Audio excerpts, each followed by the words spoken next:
അസ്സലാമു അലൈക്കും വറഹ്മത്തുള്ളാഹി. പ്രിയപ്പെട്ട വിദ്യാർത്ഥികളെ, കഴിഞ്ഞ വർഷം 7ാം ക്ലാസ്സിൽ സ്മാർട്ട് സ്കോളർഷിപ്പ് എക്സാമിനേഷന് വന്ന ഒരു ചോദ്യപേപ്പറാണ് നമ്മൾ പരിശോധിച്ച് നോക്കുന്നത്. സ്മാർട്ട് സ്കോളർഷിപ്പ് എക്സാമിനേഷൻ നമ്മൾ നല്ല രൂപത്തിൽ പ്രാക്ടീസ് ചെയ്യേണ്ടതുണ്ട്. കഴിഞ്ഞ വർഷങ്ങളിൽ കിട്ടിയ ചോദ്യപേപ്പറുകളും അതിൻ്റെ ഒരുപാട് കിട്ടാവുന്ന അത്രയും മെറ്റീരിയൽസ് നമ്മൾ പരിശോധിച്ച് വേണം പരീക്ഷയ്ക്ക് പോകാൻ. കാരണം വളരെ കോമ്പറ്റീഷനുള്ളൊരു പരീക്ഷയാണ്. 80% മാർക്ക് വാങ്ങിയാലാണ് നമുക്ക് അതിൻ്റെ ഒരു സ്കോളർഷിപ്പ് അനുവദിക്കുക. അപ്പോൾ അത് 1ാം ഘട്ട പരീക്ഷയിലും 2ാം ഘട്ട പരീക്ഷയിലും നമുക്ക് ആ ഒരു മാർക്ക് ലഭിക്കണം. ഇൻഷാ അല്ലാഹ് അപ്പോൾ ആ രൂപത്തിൽ നിങ്ങൾ പ്രാക്ടീസ് ചെയ്തിട്ട് വേണം പരീക്ഷയ്ക്ക് പോകാൻ. ഇൻഷാ അല്ലാഹ് നമുക്ക് ഒരു ചോദ്യപേപ്പർ പരിശോധിച്ച് നോക്കാം. അപ്പോൾ നമുക്ക് ചോദ്യപേപ്പറിലേക്ക് കിടക്കുന്നതിന് മുമ്പ് നമ്മുടെ ഈ ചാനൽ സബ്സ്ക്രൈബ് ചെയ്യാത്ത ആളുകൾക്ക് ഉണ്ടെങ്കിൽ ഒന്ന് സബ്സ്ക്രൈബ് ചെയ്യുക. അതുപോലെ നിങ്ങൾക്ക് നിങ്ങളുടെ കൂട്ടുകാർക്കൊക്കെ ഈ ഒരു വീഡിയോ നിങ്ങൾ അയച്ചു കൊടുക്കുക. വളരെ ഉപകാരപ്രദമായൊരു സംഭവമാണ്. ഇൻഷാ അല്ലാഹ് നമുക്ക് ചോദ്യത്തിലേക്ക് കിടക്കാം. കഴിഞ്ഞ വർഷം ആദ്യമായിട്ട് വന്ന ചോദ്യം ജുമുഅയുടെ അഹ്ലുകാർ ആരാണെന്നുള്ളതാണ്. ജുമുഅയുടെ അഹ്ലുകാർ ആരാണ്? യാത്രക്കാർ, കുട്ടികൾ, സ്ത്രീകൾ, പുരുഷന്മാർ. ആരാണ് ജുമുഅ നിർബന്ധമായ ആളുകൾ? ഓക്കെ, നമുക്കറിയാമല്ലേ, പുരുഷന്മാരാണ് ജുമുഅ നിർബന്ധമായ ആളുകൾ. രണ്ടാമത്തെ ചോദ്യം വന്നിട്ടുള്ളത് അന്ത്യദിനത്തിൽ പച്ച വസ്ത്രം ധരിപ്പിക്കപ്പെടും. ആർക്കാണ് അന്ത്യദിനത്തിൽ പച്ച വസ്ത്രം ധരിപ്പിക്കപ്പെടുമെന്നൊക്കെ പറഞ്ഞിട്ടുണ്ടായിരുന്നത്? ആരെക്കുറിച്ച് അങ്ങനെ പറഞ്ഞത്? രോഗിയെ സന്ദർശിക്കുന്നവർക്ക്, മയ്യത്തിൻ്റെ കുടുംബത്തെ ആശ്വസിപ്പിക്കുന്നവർക്ക്, ജനാസ ചുമന്ന് കൊണ്ടുപോകുന്നവർക്ക്, മയ്യത്ത് കുളിപ്പിക്കുന്നവർക്ക്. ആരെക്കുറിച്ചാണ് ഇങ്ങനെ പറഞ്ഞിട്ടുള്ളത്? മയ്യത്തിൻ്റെ കുടുംബത്തെ ആശ്വസിപ്പിക്കുന്നവരൊക്കെ ഉണ്ട്. തഅസിയത്ത് എന്നുള്ള പാഠത്തിൽ പറഞ്ഞതാണ് അല്ലേ. മറ്റൊരു ചോദ്യം, താഴെ കൊടുത്തവയിൽ പ്രഭാതം എന്നർത്ഥമുള്ള പദം ഏതാണ് പ്രഭാതം? ഫലക്ക്, അലക്ക്, വസക്ക്, വഖബ്. ഏതാണ്?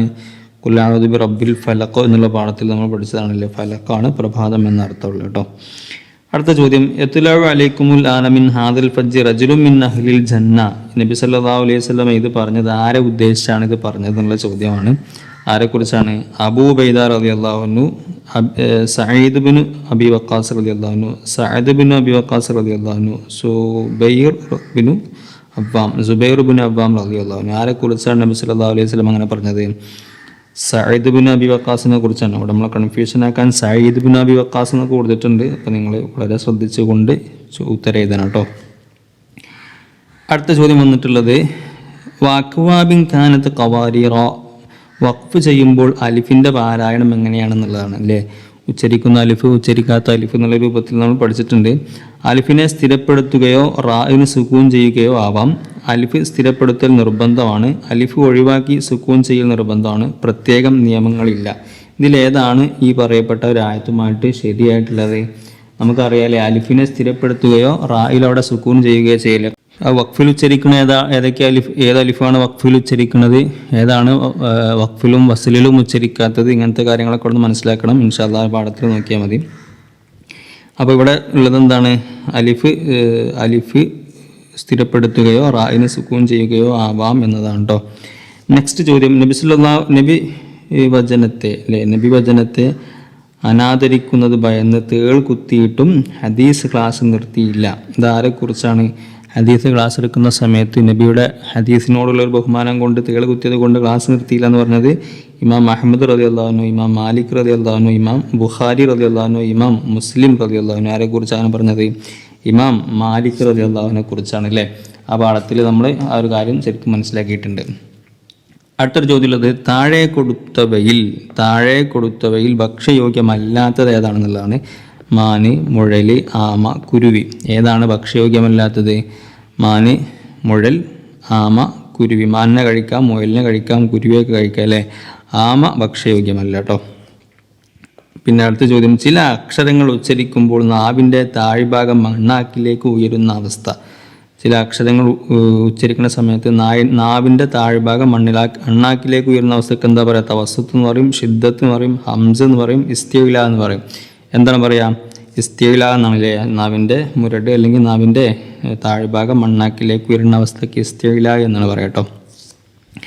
അടുത്ത ചോദ്യം, നബി സല്ലല്ലാഹു അലൈഹി വസല്ലമയുടെ ഖബറിനരികിൽ വന്ന് മഴയ്ക്ക് വേണ്ടി സഹായ പ്രാർത്ഥന നടത്തിയ സഹാബി ആരാണെന്നുള്ളതാണ്. അബ്ദുല്ലാഹി ബിൻ ഉമർ റളിയല്ലാഹു അൻഹു, ബിലാൽ ബിൻ റവാഹ റളിയല്ലാഹു അൻഹു, ബിലാൽ ബിൻ ഹാരിസ് റളിയല്ലാഹു അൻഹു, റിബഈ റളിയല്ലാഹു അൻഹു. ആരെക്കുറിച്ചാണ് നമ്മൾ പാഠത്തിൽ പറഞ്ഞിട്ടുള്ളത്? ബിലാൽ ഇബ്നു ഹാരിസ് റളിയല്ലാഹു അൻഹു കുറിച്ചാണല്ലേ, ബിലാൽ ഇബ്നു ഹാരിസ് റളിയല്ലാഹു അൻഹു. അടുത്ത ചോദ്യമുള്ളത് എന്താണ്? വനുനസ്സിലു മിനൽ ഖുർആനി മാ ഹുവ ഷിഫാഉൻ വ റഹ്മ.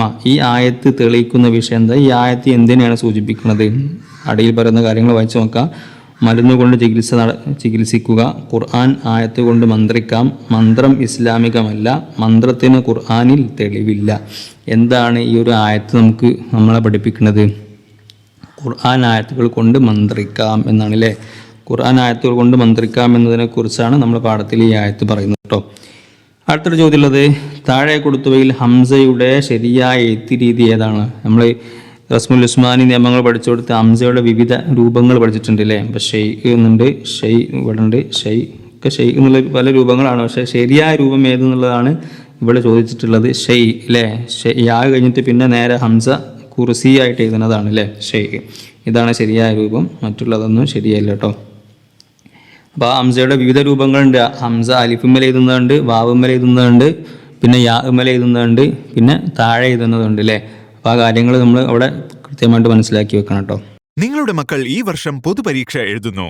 പൊതുപരീക്ഷാ വിദ്യാർത്ഥികൾക്ക് മദ്രസ ഗൈഡ് ഒരുക്കുന്ന ഒരു വർഷത്തെ പഠന പരിശീലനം, പാഠവിശകലനം, ക്ലാസ് നോട്ട്സുകൾ, ആക്ടിവിറ്റികൾ, ചാപ്റ്റർ ടെസ്റ്റുകൾ, മോഡൽ പരീക്ഷകൾ, എക്സാം ട്രെയിനിംഗ്, റിപ്പീറ്റ് പഠനം തുടങ്ങി ഒട്ടനവധി സേവനങ്ങൾ നൽകുന്നു. കൂടുതൽ വിവരങ്ങൾക്ക് സ്ക്രീനിൽ കാണുന്ന നമ്പറിൽ കോൺടാക്ട് ചെയ്യുക. 7510202535. പൊതുപരീക്ഷയിൽ മികച്ച വിജയം ആഗ്രഹിക്കുന്നവർ ഇപ്പോൾ തന്നെ ജോയിൻ ചെയ്തോളൂ. ഈ പരിശീലനത്തിൽ കഴിഞ്ഞ വർഷങ്ങളിൽ ജോയിൻ ചെയ്തവരുടെ അഭിപ്രായങ്ങൾ കേട്ടുനോക്കൂ. ക്ലാസ്സിൽ എനിക്ക് ഫസ്റ്റ് ഉണ്ട്. എൻ്റെ ക്ലാസ്സിൽ സ്ഥിരം ക്ലാസ്സുകൾ വെക്കുമ്പോൾ അത് ഭയങ്കര ഹെൽപ്ഫുൾ ആയിരുന്നു. പിന്നെ വീക്ക്ലി ടെസ്റ്റുകൾ ഉണ്ടാവുമല്ലോ, ഈ ടെസ്റ്റുകളൊക്കെ വളരെ യൂസ്ഫുൾ ആയിരുന്നു. അതായത് നമുക്ക് ഓരോ ഇത് കഴിയുമ്പോൾ ടെസ്റ്റ് വരുമ്പോൾ നമുക്കത് ഇങ്ങോട്ട് മനപ്പാടാവുകയാണ്. ഭയങ്കര സന്തോഷമുണ്ട് സാർ. വാക്കില്ല, കാരണം ഇത്രയും കുറഞ്ഞൊരു പ്രൈസിൽ എന്തൊരു കോഴ്സ് എടുക്കുകയാണെങ്കിലും ഒരു മാസത്തേക്ക് 1000-2000 രൂപ അധികം ട്യൂഷൻ ഫീ വാങ്ങുന്നതാണ്. ആ അടുത്താണ് ഒരു വർഷം മുഴുവനായിട്ടുള്ള ക്ലാസ്, അതും ഇത്രയും ക്ലിയർ ആയിട്ട് ഡീറ്റെയിൽ ആയിട്ട് എക്സാം, അതിൻ്റെ ഇടയിൽ എങ്ങനെയൊക്കെ ക്വസ്റ്റ്യൻ വരാമെന്നുള്ളത് മൊത്തത്തിൽ PDF ആയിട്ടും വോയിസ് ആയിട്ട്. ഇത്രയും മാർക്കൊന്നും കിട്ടിയിട്ടില്ല പരീക്ഷയ്ക്ക്. പിന്നെ ഇതിൽ ക്ലാസ്സിൽ ഫസ്റ്റും ഉണ്ട്. പിന്നെ ക്ലാസ്സിൽ ഉസ്താദ് എടുക്കുമ്പോൾ അത് ഒരു വട്ടമല്ലേ കേൾക്കാൻ പറ്റുള്ളൂ. ഇത് ഫോണിലാവുമ്പോൾ ഇങ്ങനെ ആവർത്തിച്ച് കേൾക്കാനൊക്കെ പറ്റും. നല്ല മാറ്റമൊക്കെ സംഭവിച്ചിട്ടുണ്ട്. നമുക്ക് തീരെ വായിക്കാനും ഇതാക്കാനൊന്നും അറിയാത്തൊരു മോളായിരുന്നു. ഇപ്പോൾ ഉഷാറായി നല്ല മാർക്കോടുകൂടി പാസ്സായി. അൽഹംദുലില്ലാ. മദ്രസയിലൊക്കെ നല്ല ഉഷാറാണ്. ഉസ്താദന്മാർക്കൊക്കെ നല്ല ഇതാണ്. ഉസ്താദന്മാരോളെ അന്വേഷിച്ച് വന്ന് പ്രോത്സാഹന സമ്മാനമൊക്കെ കൊടുത്ത് നല്ലൊരു. മറ്റൊരു ചോദ്യം, നബി സല്ലല്ലാഹു അലൈഹി വസല്ലമയ്ക്കെതിരെ ആഭിചാരക്രിയ ചെയ്യാൻ ലബീദ് ഇബ്നു അസ്സമിനെ പ്രേരിപ്പിച്ചത് ആരാണെന്നുള്ളതാണ്. അതായത് ഒരു സിഹ്ർ ചെയ്യുന്നതിനെ കുറിച്ച് ഒരു പാഠം പഠിച്ചില്ലേ? അപ്പോൾ ആ ലബീദ് ഇബ്നു അസ്സമിനെ ആരാണ് അതിന് പ്രേരിപ്പിച്ചത് എന്നുള്ളതാണ്. ഖുറൈശികളാണ്, ജൂതന്മാരാണ്, മുശ്രിക്കുകളാണ്, ക്രിസ്ത്യാനികളാണ്. ആരാണ് അതിന് പ്രേരിപ്പിച്ചത്? ജൂതന്മാർ പ്രേരിപ്പിച്ചു എന്നാണ് പറഞ്ഞല്ലേ? ജൂതന്മാരാണ് കേട്ടോ. അടുത്ത ചോദ്യം, വബഗി ബിൽ അസ്ബാബി ലാ ബിൽ മുന്യ. അറിവ് നേടുന്നതിനെ പറ്റി കവി ഈ വരിയിൽ ഉപദേശിക്കുന്നത് എന്താണ് അറിവ് നേടുന്നതിനെ പറ്റി ആ വരിയിൽ പറഞ്ഞത്? ആഗ്രഹിച്ചാൽ മതി അറിവ് ലഭിക്കും, മനുഷ്യന് സ്വന്തമായി അറിവ് ലഭിക്കും, അറിവ് ലഭിക്കാൻ കഠിനാധ്വാനം ചെയ്യണം, അറിവ് അള്ളാഹുവിൻ്റെ ഔദാര്യമാണ്. ഇതിലേതാണ് ശരി?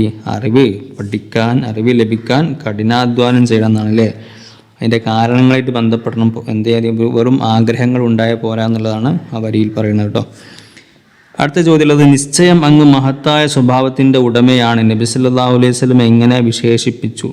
നബി സല്ലല്ലാഹു അലൈഹി വസല്ലമെ വിശേഷിപ്പിച്ചത് ആരാണ്? ആയിഷ റളിയല്ലാഹു അൻഹു, വറഖത്ത് ഇബ്നു നൗഫൽ, വിശുദ്ധ ഖുർആൻ, അബൂബക്കർ സിദ്ദീഖ് റളിയല്ലാഹു അൻഹു. ആരാണ് ഇതിൽ? എവിടെയാണ് എന്തുള്ളത്? നബി സല്ലല്ലാഹു അലൈഹി വസല്ലം അങ്ങ് മഹത്തായ സ്വഭാവത്തിൻ്റെ ഉടമയാണെന്ന് പറഞ്ഞാൽ വഇന്നക ലഅലാ ഖുലുഖിൻ അളീം എന്ന് പറഞ്ഞില്ലേ? അതെവിടെയാണ്?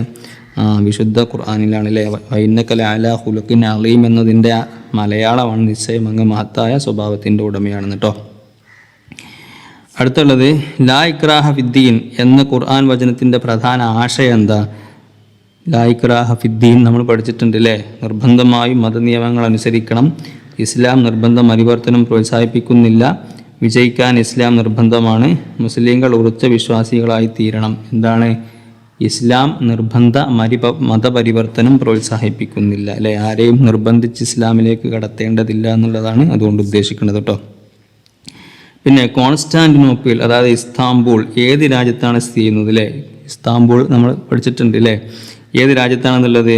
യമനിലാണ്, ഈജിപ്തിലാണ്, തുർക്കിയിലാണ്, സിറിയയിലാണ്. എവിടെയാണ് ഇസ്താംബൂൾ ഉള്ളത്? അതെ, തുർക്കി തലസ്ഥാനമാണ് ഇസ്താംബൂൾ അല്ലേ. ഓക്കെ, അടുത്ത ചോദ്യം ഉള്ളത് ഈമാനിൻ്റെ ഫലങ്ങൾ എന്നറിയപ്പെടുന്നത് എന്താണ്? ഈമാനിൻ്റെ ഫലങ്ങൾ കർമ്മങ്ങളാണ്, വിശ്വാസങ്ങളാണ്, സൽസ്വഭാവമാണ്, ഏകദൈവ വിശ്വാസമാണ്. ഏതാണ്? വിശ്വാസം ഈമാനിൻ്റെ അടിസ്ഥാനവും കർമ്മങ്ങൾ ഈമാനിൻ്റെ ഫലങ്ങളുമാണെന്ന് പറഞ്ഞാൽ കർമ്മങ്ങൾ എന്നാണ്. ശരി കേട്ടോ. ഇനി അടുത്ത ചോദ്യം ഉള്ളത് അള്ളാഹുവിൻ്റെ അനുമതിയോടെ അന്ധതയും വെള്ളപ്പാണ്ടും ഞാൻ സുഖപ്പെടുത്തും, മനുഷ്യരെ ജീവിപ്പിക്കും, ഇങ്ങനെ പ്രഖ്യാപിച്ചത് ആരാണ്? നമ്മുടെ പല നബിമാരുടെയും മോചിതത്തിനെ കുറിച്ച് പറയുന്നിടത്ത് പറയുന്നുണ്ട് അല്ലേ. ആരാണ് അങ്ങനെ പ്രഖ്യാപിച്ചത്? മൂസ അലൈഹിസ്സലാം, ഇബ്രാഹിം അലൈഹിസ്സലാം, ഈസ അലൈഹിസ്സലാം, മുഹമ്മദ് നബി സല്ലല്ലാഹു അലൈഹി വസല്ലം. ആരെക്കുറിച്ചാണ് അങ്ങനെ പറഞ്ഞിട്ടുള്ളത്? ഈസാ നബി അലൈഹി സ്വലാമിനെ കുറിച്ചാണ് പറഞ്ഞിട്ടുള്ളത് അല്ലേ. നെക്സ്റ്റ് ചോദ്യം, ഞാനൊരു വചനം കേട്ടു, അള്ളാഹുവാണ് സത്യം, അത് കവിതയല്ല ജ്യോത്സ്യവുമല്ല എന്ന് ഖുർആനെ പറ്റി പറഞ്ഞത് ആരാണ്? ആരങ്ങനെ പറഞ്ഞിട്ടുണ്ടായിരുന്നത്? അബൂ താലിബാണ്, ആമിർ ബിൻ തുഫൈലാണ്, ഉത്ബത്ത് ബിൻ റബിയത്താണ്, വലീദ് ബിൻ മുഗീറയാണ്. ആരാണ്? ഉത്ബത്ത് ബിൻ റബിയത്ത് പറഞ്ഞതാണ് അല്ലേ. അപ്പോൾ നമുക്കറിയാവുന്ന കാര്യങ്ങൾ തന്നെ കേട്ടോ, പാഠങ്ങളിൽ പറഞ്ഞ കാര്യങ്ങളാണ്. തഅലമനി ദംബി ഫലമ്മ ഖറൻതുഹു ബി അഫ്വീക എന്ന് പറഞ്ഞിട്ട് കവി സമർത്ഥിക്കണ എന്താണ്? ആരാണത് പാടിയ ഓർമ്മ ഉണ്ടാക്കി? ഷാഫി ഇമാം പാടിയതാണ് അല്ലേ. എന്താണ് അവിടെ സമർത്ഥിക്കുന്നത്? പാപങ്ങൾക്ക് അള്ളാഹു മാപ്പ് നൽകണം, പാപങ്ങൾ മാപ്പിനേക്കാൾ കൂടുതലാണ്, പാപങ്ങളെ നിസ്സാരമായി തള്ളരുത്, മാപ്പാണ് പാപങ്ങളെക്കാൾ കൂടുതൽ. എന്താണ് അവിടെ ഉദ്ദേശിക്കുന്നത് കവി? മാപ്പാണ് പാപങ്ങളെക്കാൾ കൂടുതൽ. നമുക്ക് നമ്മുടെ പാപങ്ങൾ ഒരുപാടുണ്ട്, പക്ഷേ അള്ളാഹുവിൻ്റെ മാപ്പ് അതിലും വലിയതാണെന്നുള്ള രൂപത്തിലാണ് അവിടെ പറയണത് അല്ലേ. ഓക്കെ, അടുത്ത ചോദ്യം എന്താണ്? 21ാമത്തെ ചോദ്യം, താഴെ കൊടുത്ത ഉദാഹരണങ്ങളിൽ അലിഫിനെ തഫ്ഹീം ചെയ്ത് ഉച്ചരിക്കേണ്ടത്. താഴെ കൊടുത്ത ഉദാഹരണങ്ങളിൽ അലിഫിനെ തഫ്ഹീം ചെയ്ത് ഉച്ചരിക്കുക. അലിഫ് ഒരു തഫ്ഹീമിൻ്റെ അക്ഷരാണോ? അല്ലല്ലേ. പക്ഷെ അലിഫിനെ ചില സ്ഥലത്ത് തഫ്ഹീം ചെയ്യേണ്ടി വരും. അത് എവിടെയാണ് എന്നുള്ളത് നമ്മൾ പാഠത്തിൽ പറയുന്നുണ്ട് അല്ലേ. ജാരിയ, നാസിയ, ആനിയ, ഖാഷിയ, ഇതിലേതാണ് അലിഫിന് തഫ്ഹീം ചെയ്യേണ്ടത്? ഖാഷിയ എന്നതാണ് ശരി. കാരണം എന്താണ്? തഫ്ഹീമിൻ്റെ അക്ഷരങ്ങളെ നീട്ടാൻ വരുന്ന അലിഫിനെയും വാവിനെയൊക്കെ തഫ്ഹീം ചെയ്യണം നമ്മൾ പഠിച്ചിട്ടുണ്ട് അല്ലേ. അപ്പോൾ ആ കാര്യങ്ങളൊക്കെ നമ്മൾ മനസ്സിലാക്കി വെക്കട്ടോ. പിന്നെ റബ്ബിർഹംഹുമ, അടിവരയിട്ട റായിനെ ഉച്ചരിക്കേണ്ട രീതി എങ്ങനെയാണെന്നുള്ളതാണ്. റബ്ബിർഹംഹുമ എന്നുള്ളടത്ത് അടിവരയിട്ട റായിനെ ഉച്ചരിക്കേണ്ട രീതി എന്താണ്?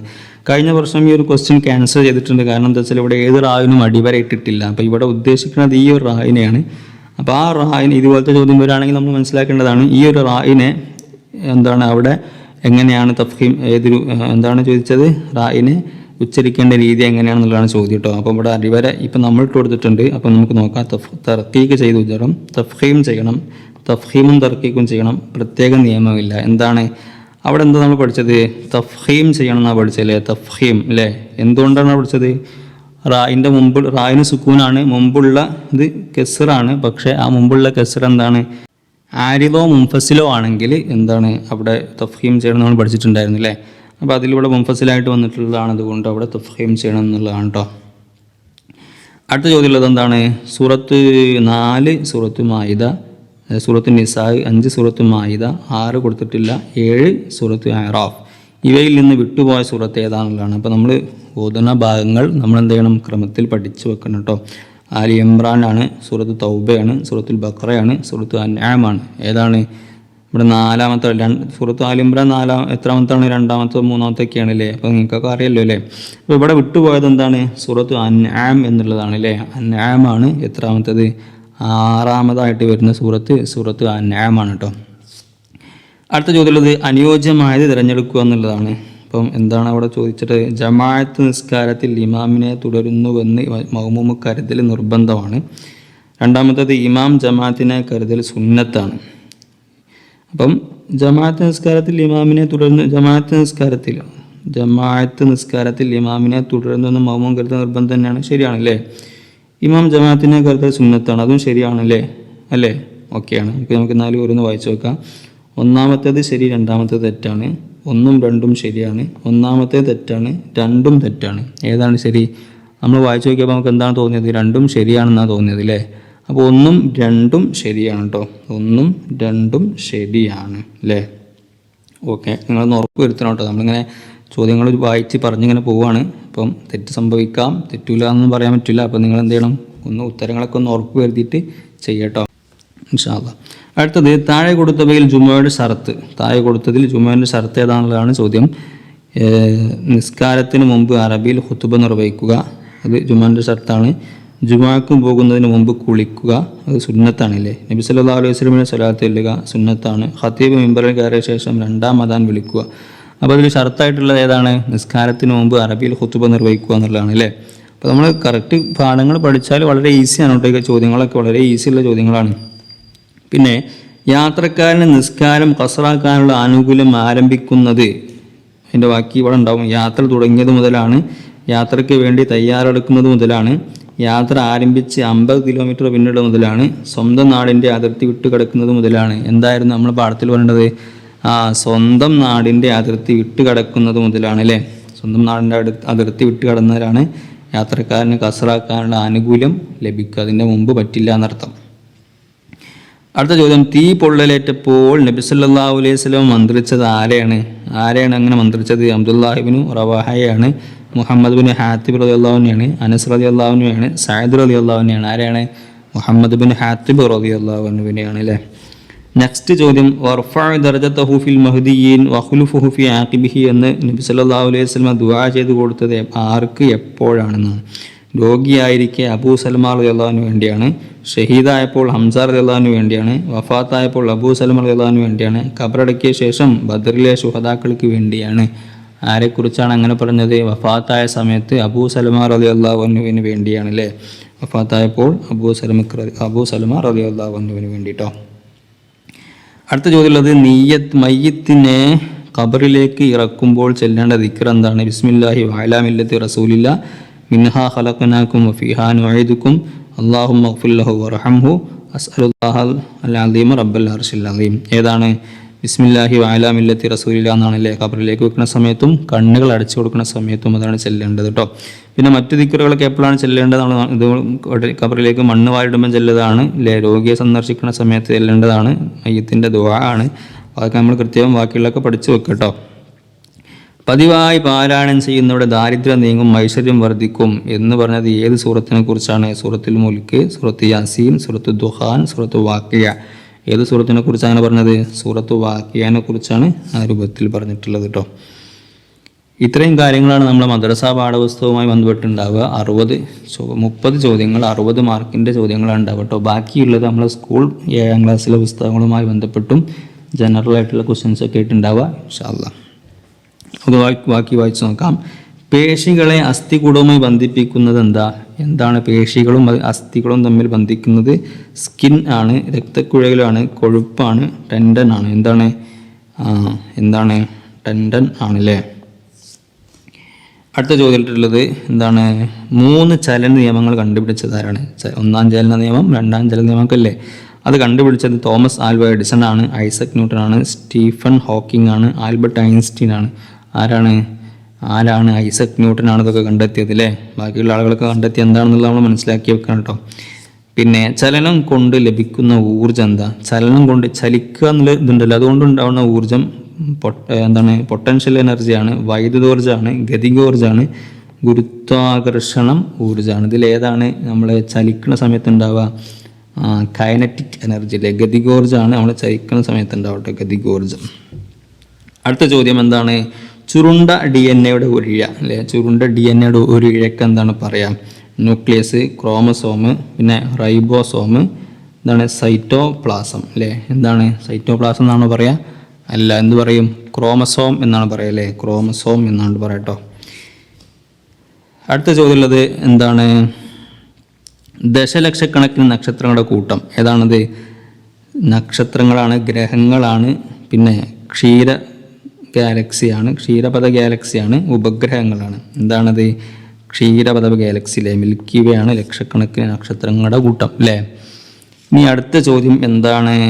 ഏത് നഗരത്തിലാണ് ജാലിയൻ വാലാബാഗ് സ്ഥിതി ചെയ്യുന്നത്? ജാലിയൻ വാലാബാഗ് സ്ഥിതി ചെയ്യുന്നവിടെയാണ്? അമൃത്സറാണ്, മുംബൈയാണ്, കൊൽക്കത്തയാണ്, ചെന്നൈയാണ്. എവിടെയാണ്? അമൃത്സർ ആണല്ലേ. ഓക്കെ. അടുത്ത ചോദ്യം എന്താണ്? ചെമ്പ് കണ്ടെത്തിയ കാലഘട്ടം ഏതാ? ഏത് കാലഘട്ടത്തിലാണ് ചെമ്പ് കണ്ടെത്തിയത്? മസോലിത്തിക്ക്, പിന്നെ നിയോലിത്തിക്ക്, പിന്നെ പാലിയോലിത്തിക്ക്, പിന്നെ ചാൽക്കോലിത്തിക്. ഏതാണ്? ചാൽക്കോലിത്തിക്കാണ് എന്ത് ചെമ്പ് കണ്ടെത്തിയത് അല്ലേ, ചെമ്പ് കണ്ടെത്തിയ കാലഘട്ടം കേട്ടോ. നെക്സ്റ്റ് ചോദ്യം, ഗോരോ കുന്നുകൾ എവിടെയാണ് സ്ഥിതി ചെയ്യുന്നത് എന്നുള്ളതാണ്. വടക്ക് പടിഞ്ഞാറ്, തെക്ക് പടിഞ്ഞാറ്, തെക്ക് കിഴക്ക്, വടക്ക് കിഴക്ക്. എവിടെയാണ് ഗോരോ കുന്നുകൾ സ്ഥിതി ചെയ്യുന്നത്? ഗോരോ കുന്നുകൾ സ്ഥിതി ചെയ്യുന്നത് എവിടെയാണ്? വടക്ക് കിഴക്കാണ്. വടക്ക് കിഴക്ക് നോർത്ത് ഈസ്റ്റ് സ്ഥലത്താണ് എന്ത് ചെയ്യുന്നത്, അത് സ്ഥിതി ചെയ്യുന്നത് കേട്ടോ. അടുത്ത ചോദ്യമുള്ളത് എന്താണ്? കാൻലോൺ അഗ്നിപർവ്വതം എവിടെയാണ്? കാൻലോൺ അഗ്നിപർവ്വതം സ്ഥിതി ചെയ്യുന്നത് എവിടെയാണ്? ജപ്പാനിലാണ്, ഫിജിയിലാണ്, ഫിലിപ്പീൻസിലാണ്, ഇന്തോനേഷ്യയിലാണ്. എവിടെയാണ്? ഫിലിപ്പീൻസിലാണ് എന്ത് ചെയ്യണത്, ആ ഒരു പർവ്വതം സ്ഥിതി ചെയ്യുന്നത് കേട്ടോ. അടുത്ത ചോദ്യം, നിങ്ങളുടെ മക്കൾ ഈ വർഷം പൊതുപരീക്ഷ എഴുതുന്നു. പൊതുപരീക്ഷാ വിദ്യാർത്ഥികൾക്ക് മദ്രസ ഗൈഡ് ഒരുക്കുന്ന ഒരു വർഷത്തെ പഠന പരിശീലനം, പാഠവിശകലനം, ക്ലാസ് നോട്ട്സുകൾ, ആക്ടിവിറ്റികൾ, ചാപ്റ്റർ ടെസ്റ്റുകൾ, മോഡൽ പരീക്ഷകൾ, എക്സാം ട്രെയിനിംഗ്, റിപ്പീറ്റ് പഠനം തുടങ്ങി ഒട്ടനവധി സേവനങ്ങൾ നൽകുന്നു. കൂടുതൽ വിവരങ്ങൾക്ക് സ്ക്രീനിൽ കാണുന്ന നമ്പറിൽ കോൺടാക്ട് ചെയ്യുക 7510202535. പൊതുപരീക്ഷയിൽ മികച്ച വിജയം ആഗ്രഹിക്കുന്നവർ ഇപ്പോൾ തന്നെ ജോയിൻ ചെയ്തോളൂ. ഈ പരിശീലനത്തിൽ കഴിഞ്ഞ വർഷങ്ങളിൽ ജോയിൻ ചെയ്തവരുടെ അഭിപ്രായങ്ങൾ കേട്ടുനോക്കൂ. ക്ലാസ്സിൽ എനിക്ക് ഫസ്റ്റ് ഉണ്ട് എൻ്റെ ക്ലാസ്സിൽ. സ്ഥിരം ക്ലാസ്സുകൾ വെക്കുമ്പോൾ അത് ഭയങ്കര എന്താ പറയുക ഹെൽപ്ഫുൾ ആയിരുന്നു. പിന്നെ വീക്ക്ലി ടെസ്റ്റുകൾ ഉണ്ടാവുമല്ലോ, ഈ ടെസ്റ്റുകളൊക്കെ വളരെ യൂസ്ഫുൾ ആയിരുന്നു. അതായത് നമുക്ക് എന്താ പറയുക ഓരോ ഇത് കഴിയുമ്പോൾ ടെസ്റ്റ് വരുമ്പോൾ നമുക്ക് അതിങ്ങോട്ട് മനപ്പാടാവുകയാണ്. ഭയങ്കര സന്തോഷമുണ്ട് സാർ. വാക്കില്ല, കാരണം ഇത്രയും കുറഞ്ഞൊരു പ്രൈസിൽ എന്തൊരു കോഴ്സ് എടുക്കുകയാണെങ്കിലും ഒരു മാസത്തേക്ക് 1000-2000 രൂപ അധികം tuition fee വാങ്ങുന്നതാണ്.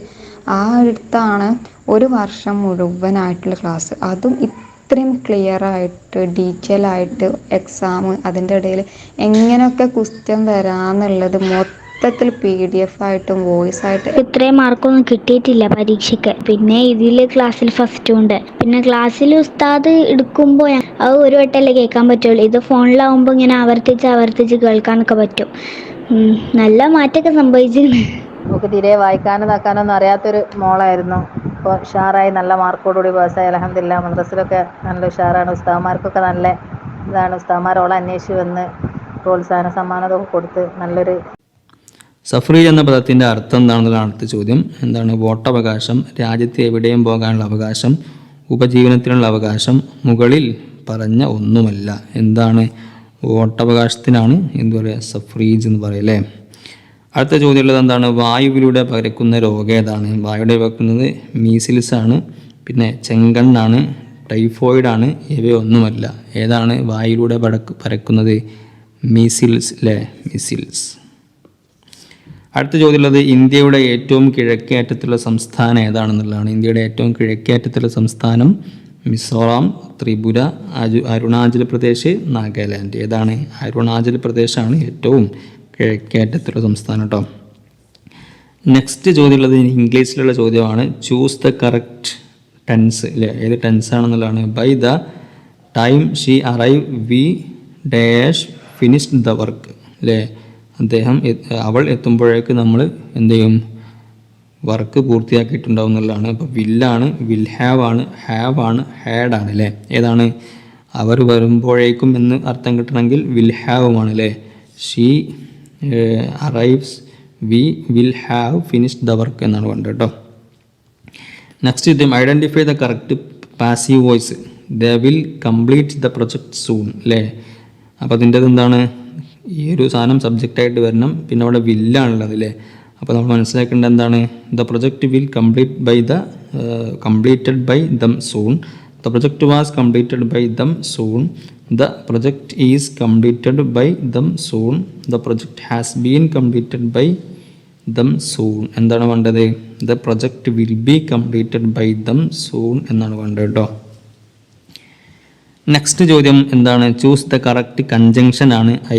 I will go out dash it stop raining because if and or. അവിടെ എന്താണ്?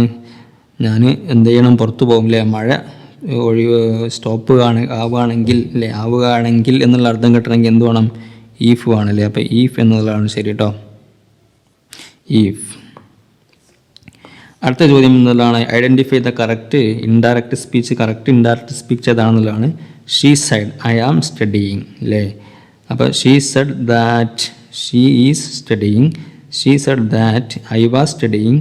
she said that she was studying. She says that she was studying. എന്താണ് വേണ്ടത്?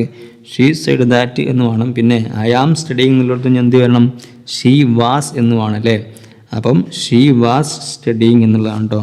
she said that she was studying അല്ലേ? Okay അല്ലേ? ഇനി അടുത്ത ചോദ്യം എന്താ ഉള്ളത്? ഫൈൻഡ് ദ 6, 8, 10 എന്നിവയുടെ ലസാഗു കണ്ടെത്താനാണ് അല്ലേ? ലസാഗു എന്ന് പറഞ്ഞാൽ എന്താണ്? ലീസ്റ്റ് കോമൺ ഫാക്ടർ അല്ലേ? അപ്പോൾ അത് കണ്ടെത്തണം. ഏറ്റവും ചെറിയ അല്ലേ സംഖ്യനെയാണ് കണ്ടെത്തേണ്ടത് അല്ലേ? ഘടക സംഖ്യനെയാണ് കണ്ടെത്തേണ്ടത്. അപ്പോൾ 6, 8, 10 ആണുള്ളത് അല്ലേ? അപ്പോൾ നമുക്ക് ഓരോന്ന് നോക്കാം. 30 6 കൊണ്ട് ഹരിക്കാൻ പറ്റും, 8 കൊണ്ട് പറ്റില്ല അല്ലേ? അപ്പോൾ ഇതല്ല. പിന്നെ 60 6 കൊണ്ട് പറ്റും, 8 കൊണ്ട് പറ്റുമോ? 6, 8, 48, 7, 56, 9, 64 വരിക. അപ്പം പറ്റില്ല. 120 6 കൊണ്ട് ഹരിക്കാൻ പറ്റും അല്ലേ? 20 × 6 എന്ന് പറഞ്ഞാൽ 120 8 കൊണ്ടാകുമ്പോൾ 10, 6, 10, 8, 80, 40, 5, 8, 40. അപ്പം 6, 8 പറ്റും. പിന്നെ ലാസ്റ്റ് 0 ആയതുകൊണ്ട് 10 പറ്റും. അപ്പോൾ എല്ലാം കൂടി പറ്റുന്നത് ഇതാണ് കേട്ടോ. പിന്നെ 240 ഏതായാലും പറ്റിയാലും പറ്റിയില്ലെങ്കിലും അതിനേക്കാൾ വലുതായത് കൊണ്ട് അവിടെ ഓപ്ഷൻ ഇല്ല അല്ലേ? അപ്പോൾ നമ്മൾ മനസ്സിലാക്കി കേട്ടോ അല്ലെ? സാഗു ഉസാഖൊക്കെ കാണാൻ പല ചോദ്യങ്ങളിലും കാണുന്നുണ്ട്. അപ്പോൾ അതൊക്കെ നമ്മൾ കണ്ടെത്താൻ പഠിക്കുക കേട്ടോ. ഇനി നെക്സ്റ്റ് ചോദ്യം ഉള്ളത് എന്താണ്? 2, 5, 10 എന്നീ സംഖ്യകൾ കൊണ്ട് നിശേഷം ഹരിക്കാനാകുമോ എന്ന് പരിശോധിക്കാൻ. 2, 5, 10 എന്നീ സംഖ്യ കൊണ്ട് നിശേഷം ഹരിക്കാൻ കഴിയുമോ എന്ന് പരിശോധിക്കാൻ എന്താണ്? അവസാന 3 അക്കങ്ങൾ നോക്കിയാൽ മതി, അക്കങ്ങളുടെ ആകത്തുക നോക്കിയാൽ മതി, അവസാന 2 അക്കം നോക്കിയാൽ മതി, അവസാന അക്കം നോക്കിയാൽ മതി. എന്താണ്? 2 കൊണ്ട് ഹരിക്കാൻ പറ്റുമോ നോക്കണമെങ്കിൽ അവസാനക്കം നോക്കിയാൽ മതി. ഇരട്ട സംഖ്യയാണോ ഒറ്റ സംഖ്യയാണോ നോക്കിയാൽ മതി. അപ്പോൾ അവസാനക്കം നോക്കിയാൽ മതി. അതുപോലെ അവസാനക്കം നോക്കിയാൽ മതി കേട്ടോ. പിന്നെ 5 കൊണ്ടാണെങ്കിലും അവസാനം 5 അല്ലെങ്കിൽ 0, ഈ 2 അക്കാണ് അവസാനമെങ്കിൽ 5 കൊണ്ട് ഹരിക്കാൻ പറ്റും അല്ലേ? ഇനി 10 കൊണ്ട് ഹരിക്കാനെങ്കിലോ അവസാനം 0 ആണോ നോക്കിയാൽ മതി അല്ലേ? അപ്പോൾ അവസാനക്കം നോക്കിയാൽ മതി എന്നുള്ളതാണ് ശരി കേട്ടോ. പിന്നെ അടുത്ത ചോദ്യം ഉള്ളത് എന്താണ്? ക്ലാസ് എന്ന വാക്കിൽ എസ് എന്ന അക്ഷരത്തിൻ്റെ ശതമാനം എത്രയാണെന്നുള്ളതാണ്. ക്ലാസ് എന്ന വാക്കിൽ എസ് എത്രയുണ്ടെന്നാണ്. അപ്പോൾ ക്ലാസ് എന്ന വാക്കിൽ എത്ര ലെറ്റർ ഉണ്ട്? 1, 2, 3, 4, 5 എന്നുണ്ട്. മൊത്തത്തിൽ 5 ലെറ്ററുകളുണ്ട്. അതിൽ എസിൻ്റെ ശതമാനം എത്രയാണെന്നാണ് ചോദിച്ചത് അല്ലേ? അപ്പോൾ മൊത്തത്തിൽ നമുക്ക് എന്ത് ചെയ്താൽ മതി എന്ന് വെച്ചാൽ ഒന്നുകിൽ 100/5 എന്ന് പറഞ്ഞാൽ എത്രയാണ്? 20 എന്ന് കിട്ടും അല്ലേ? 20. അപ്പം ഒരു ലെറ്റർ 20% അതിലുള്ള കേട്ടോ. ഇത് 20, ഇത് 20, ഇത് 20, ഇത് 20, ഇത് 20. അപ്പോൾ എസ് 2 ഉണ്ടാവില്ല. അപ്പോൾ 2 × 20 എന്ന് വെച്ചാൽ 40% അങ്ങനെ കിട്ടും വേണമെങ്കിൽ കേട്ടോ. അങ്ങനെയും കണ്ടെത്താം. അല്ലെങ്കിൽ എന്ത് ചെയ്യാം? ഇവിടെ എസ് എത്തണുണ്ട്. ആകെ ലെറ്റർ 5 എണ്ണമാണുള്ളത്. അതിൽ 2 എസ് ഉണ്ട് അല്ലേ? അപ്പോൾ 2/5 എസിൻ്റെ ഒരു ഇതിലുള്ളൊരു ഭിന്നസംഖ്യാ രൂപത്തിൽ ഏതാണെങ്കിൽ 2/5 എന്നുള്ളതാണ്. അതിനെന്ത് ചെയ്താൽ മതി? അതിനെ 100 കൊണ്ട് ഗുണിച്ചാൽ മതി കേട്ടോ. 100 കൊണ്ട് ഗുണിച്ചാൽ എന്തുണ്ടാവും? 200/5 എന്ന് കിട്ടും. എന്ന് പറഞ്ഞാൽ 40 അപ്പോൾ 40% കേട്ടോ. അപ്പോൾ ഈ രൂപത്തിൽ ഏതെങ്കിലും ഒരു രൂപത്തിൽ നമ്മൾ ശതമാനം കണ്ടെത്താൻ നമ്മൾ പഠിക്കണം. എന്നാൽ മാത്രമാണ് നമുക്ക് ഇതിൻ്റെ ഉത്തരം കണ്ടെത്താൻ കഴിയുക. ഇവിടെ ഓപ്ഷൻ ഉള്ളത് 2%, 25%, 4%, 40%. എത്രയാണ് ഉണ്ടാവുക? ശരിയായത് 40% കേട്ടോ. പിന്നെ മനക്കണക്ക് കൂട്ടിയാണ്ടൊക്കെ ചെയ്യാൻ കഴിയുന്ന ആളുകൾക്ക് കാര്യം ചെയ്യാം. ഇതിൽ എന്താണ് ഇതിൽ ക്ലാസ് എന്നുള്ളിടത്ത് 5 അക്ഷരങ്ങളാണുള്ളത്. 5 എണ്ണത്തിൽ എത്ര ഉണ്ടാവും? 100 കൊണ്ടാക്കുകയാണെങ്കിൽ അതിൻ്റെ ഒരു 20 കിട്ടും. അങ്ങനെ 2 കൊണ്ട് അങ്ങനെയൊക്കെ ഏതെങ്കിലും രൂപത്തിൽ നിങ്ങൾ ഈ ശതമാനം കണ്ടെത്താൻ നിങ്ങൾ പഠിക്കണം. എന്നാൽ മാത്രമാണ് അത്തരം ഒരു ചോദ്യങ്ങൾക്ക് നിങ്ങൾക്ക് ഉത്തരം എഴുതാൻ കഴിയുക. വേറെ ഇതുപോലെ മറ്റു ചോദ്യങ്ങളൊക്കെ ആവാൻ സാധ്യതയുണ്ട് നമുക്ക് വരുന്നത്. അപ്പോൾ നമ്മൾ ശതമാനം കാണാൻ പഠിക്കുക എന്നുള്ളതാണ് പ്രധാനം കേട്ടോ. പിന്നെ അടുത്ത ചോദ്യം, വാക്കുകൾ നിഘണ്ടുവിൽ ക്രമീകരിച്ചിരിക്കുന്നത് പോലെ ക്രമീകരിക്കാൻ. താഴെ ഒരുപാട് വാക്കുകൾ കൊടുത്തിട്ടുണ്ട്. ഏഷ്യ ഉണ്ട്, ഓസ്ട്രേലിയ ഉണ്ട്, അമേരിക്ക ഉണ്ട്, അഫ്ഗാനിസ്ഥാൻ ഉണ്ട്, ആഫ്രിക്ക ഉണ്ട്.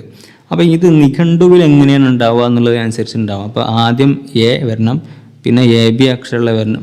രണ്ടാമത്തെ അക്ഷരം ഏതാണ് നോക്കണം. ആദ്യം ഒന്നാമത്തെ അക്ഷരം എ ആണോ, രണ്ടാമത്തെ അക്ഷരം ഏതാണ്, മൂന്നാമത്തെ അക്ഷരം അങ്ങനെ നോക്കിയിട്ടാണല്ലോ ഡിക്ഷണറി ഉണ്ടാവുക അല്ലേ? ആരോഹണക്രമം അവരോഹണക്രമം എന്നൊക്കെ പറയില്ലേ? അപ്പോൾ ആൽഫബറ്റിക് ഓർഡർ എന്നോ അങ്ങനെയൊക്കെ പറയില്ല അല്ലേ? അപ്പോൾ ആ ഓർഡറിലുള്ളത് അതിനനുസരിച്ച് ക്രമീകരിക്കാനാണ് പറഞ്ഞത് കേട്ടോ. അപ്പോൾ നമുക്ക് നോക്കാം. ഇതിൽ എ കഴിഞ്ഞിട്ട് പിന്നെ എസ് ആണ് വരുന്നത്. ഇവിടെ ഒന്നാമത്തെ എ കഴിഞ്ഞിട്ട് എസ് ആണ് വരുന്നത്. ഇവിടെ AU എന്നാണ് വരുന്നത്. ഇവിടെ AM ആണ് വരുന്നത്. ഇവിടെ AF ആണ് വരുന്നത്. ഇവിടെ AF ആണ് വരുന്നത്. അപ്പോൾ ഇതുമാണ് ആദ്യം വരിക, AF എന്നതാണ് ആദ്യം വരിക. AF കഴിഞ്ഞിട്ട് പിന്നെ G ആണുള്ളത്, ഇവിടെ R ആണുള്ളത്. അപ്പോൾ ഒന്നാമതായിട്ട് വേണ്ടത് ഇതാണ് അല്ലേ, രണ്ടാമതായിട്ട് വേണ്ടത് ഇതാണെന്ന് മനസ്സിലായി. പിന്നെ AM, AU, AS. പിന്നെ മൂന്നാമതായിട്ട് വേണ്ടത് ഏതാണ്, മൂന്നാമതായിട്ട് വേണ്ടത് AM എന്നുള്ളതാണ് വേണ്ടത് അല്ലേ, കാരണം ഇവിടെ AU എന്നാണ്, AS എന്നുള്ളതാണ്. നാലാമതായിട്ട് വേണ്ടത് AS ആണ്, കാരണം ഇവിടെ AU ഉള്ളത്. അഞ്ചാമതായിട്ട് വേണ്ടത് ഇങ്ങനെയാണെന്നുള്ളത് നമ്മൾ മനസ്സിലാക്കാൻ പറ്റും അല്ലേ. ഇനി നമുക്ക് ഇവിടെയുള്ള ഓർഡറുകളൊക്കെ ഒന്ന് വായിച്ച് നോക്കാം. ഇവിടെ എന്താ ഉള്ളത്, 2, നമ്മളിപ്പോൾ എന്താ പറഞ്ഞത് 1, 4 വരണല്ലേ. ഇവിടെ 2 ഇങ്ങനെയുള്ളത്, ഇവിടെ 4, 3, 2 ഉള്ളത്. ഇവിടെ 4, 5, 3, 2, 1 ഉള്ളത്. 4, 5, 3, 2, 1 ഉള്ളത്. അപ്പോൾ നമുക്ക് കിട്ടിയ ഓർഡറിൽ എങ്ങനെയാണുള്ളത് അല്ലേ, നമുക്ക് കിട്ടിയ ഓർഡറിൽ 4, 5, 3, 1, 2 അല്ലേ. 4, 5, 3, 1, 2 എന്നുള്ള ഒരു സംഭവമാണ് നമുക്ക് കിട്ടിയിട്ടുള്ളത്. അപ്പോൾ നമ്മൾ എന്ത് ചെയ്യണം, ഇതാണ് ശരി. അപ്പോൾ നമ്മൾ കുറച്ചൊന്ന് ആലോചിച്ച് വേണമെങ്കിൽ എവിടെയെങ്കിലുമൊക്കെ ഒന്ന് ഒഴിഞ്ഞ സ്ഥലമുണ്ടെങ്കിൽ അവിടെ ഒന്ന് ചെറിയ രൂപത്തിലൊക്കെ ഒന്ന് എഴുതി നോക്കി കണ്ടെത്തി ഉത്തരം കൃത്യമാണെന്ന് ഉറപ്പിച്ചതിന് ശേഷം മാത്രം നമ്മൾ ടിക്കറ്റ് കൊടുക്കുക. ഒരു മാർക്കും കളയരുത്. ഇൻഷാ അല്ലാഹ് എല്ലാവരും നല്ല ശ്രദ്ധയോടുകൂടി പരീക്ഷ എഴുതണം. എല്ലാവർക്കും നല്ല വിജയം ഉണ്ടാവട്ടെ എന്ന് പ്രാർത്ഥിക്കുന്നതോടൊപ്പം നമ്മുടെ ഈ ഒരു വീഡിയോ നിങ്ങൾ കണ്ടതിന് എല്ലാവർക്കും നന്ദി അറിയിക്കുന്നു. അതുപോലെ തന്നെ സബ്സ്ക്രൈബ് ചെയ്യാത്ത ആളുകൾക്കുണ്ടെങ്കിൽ സബ്സ്ക്രൈബ് ചെയ്യുക. അതുപോലെ നിങ്ങൾ ഉപകാരപ്പെടുന്ന ആളുകൾക്ക് ഇത് ഷെയർ ചെയ്ത് കൊടുക്കുക. ഇൻഷാ അല്ലാഹ് എല്ലാവർക്കും വിജയാശംസകൾ നേരുന്നു.